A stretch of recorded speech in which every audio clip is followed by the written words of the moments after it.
Raul,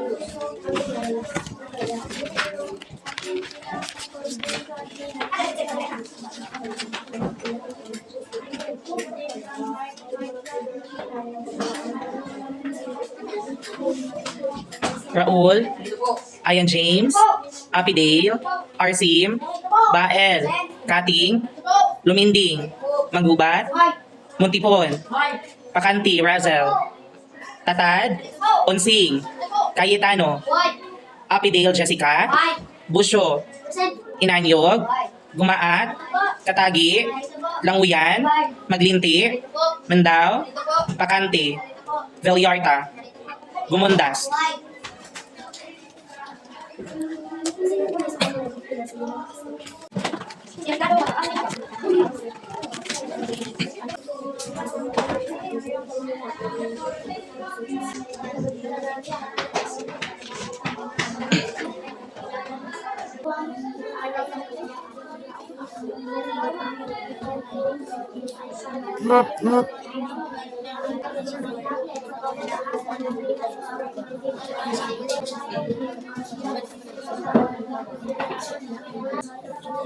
Tapos na ang lahat? Sino yung tapos na?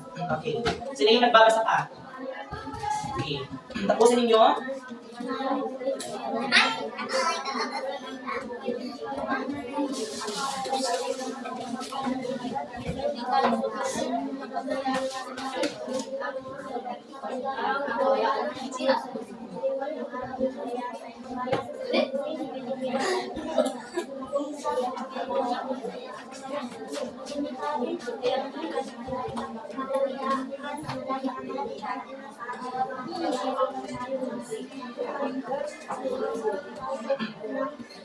Okay, balik na sa inyong kanilang mga upuan.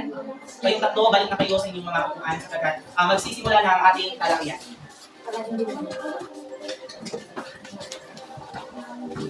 Saan ka nakaupo? Sigurado ka? Ako ang naglagay ng upuan dyan, walang taong nakaupo dyan. Saan ka talaga nakaupo? Balik kayo sa inyong mga upuan. Kung saan ang inyong upuan, doon kayo uupo.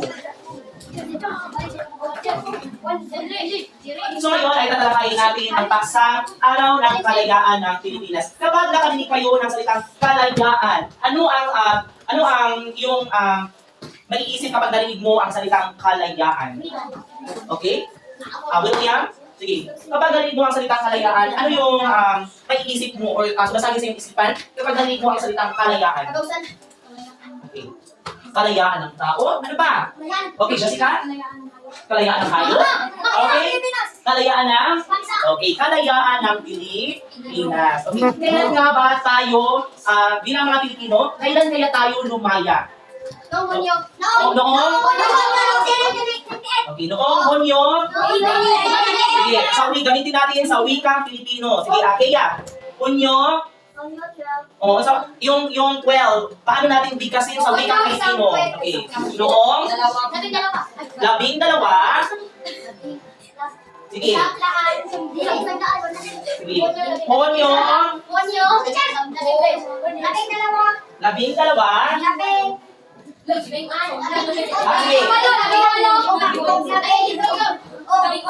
Honyo?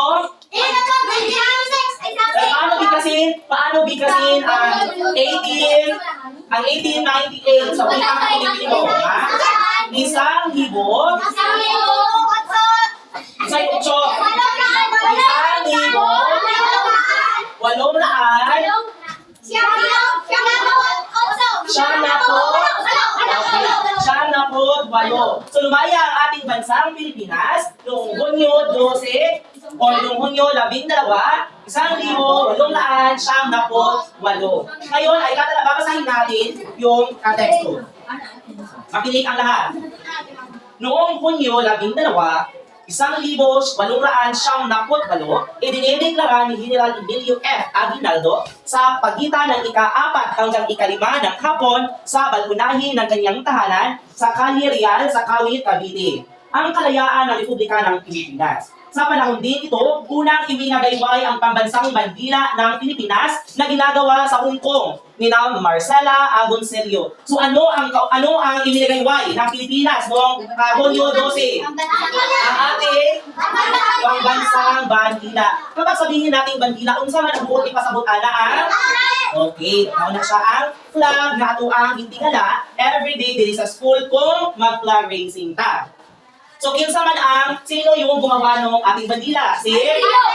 Okay, si Marcela Agoncillo ang siya gumawa ng ating pambansang o ng ating bandila. Si Marcela Agoncillo at si Lorenza Agoncillo at Delfina Herbosa de Natividad. Tinugtog din ang Marcha Pilipina Magalo na kilala ngayon bilang Lupang Hinirang na isinulat ni Julian Felipe. So, sino ang nagsulat ng ating Lupang Hinirang? Okay, si Julian Felipe. Siya yung nagsulat at nagtugtog ng Lupang Hinirang.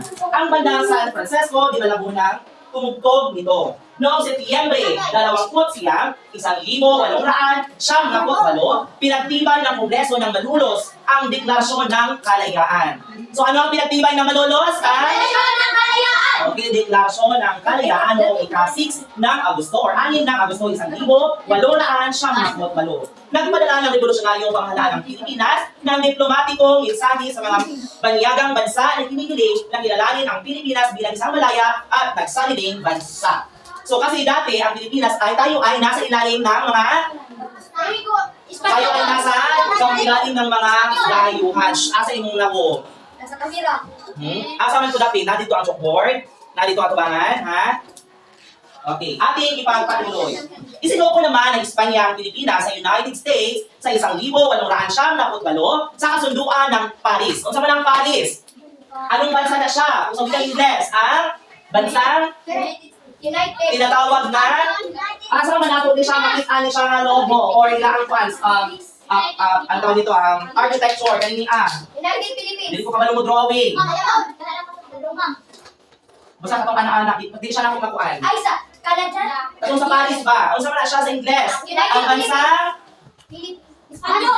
bansang sa man ang Paris bansang Bansang Pilipinas ang Hong Kong. bansang Paris na Pilipinas na so bansang France France ba France so sa bansang France So isinuko ng Espanya ang Pilipinas sa United States noong 1898 sa kasunduan ng Paris at noong Hulyo 4, 1946 matapos ang ikalawang digmaang pandaigdig ng 15 taong pamamahala ng States ang 15 taong pamamahala ng mga Amerikano at mahigit 3 taon ng pananakop ng mga Hapones ay kinikilala ng United States ang kalayaan ng Pilipinas sa kasunduan ng Manila. So panandaliang ipinagdiwang ang araw ng kalayaan ng Pilipinas tuwing ika-4 ng Hulyo. So kailan natin ipagdiriwang ang ating kalayaan? Okay, ika-4 ng Hulyo. So kung saan na siya sugikang Ingles? Diba? Yung araw ng kalayaan ng Pilipinas. So wikang Ingles yan ay tinatawag natin. Kung saan na siya? Dili ka mga klase pag naan siya. Kung saan man siya sa Ingles? Kung saan tawag na? Ha? Unsa man siya? Unsa man ni? Araw ng kalayaan ng Pilipinas. Ha? Araw ng kalayaan ng Pilipinas.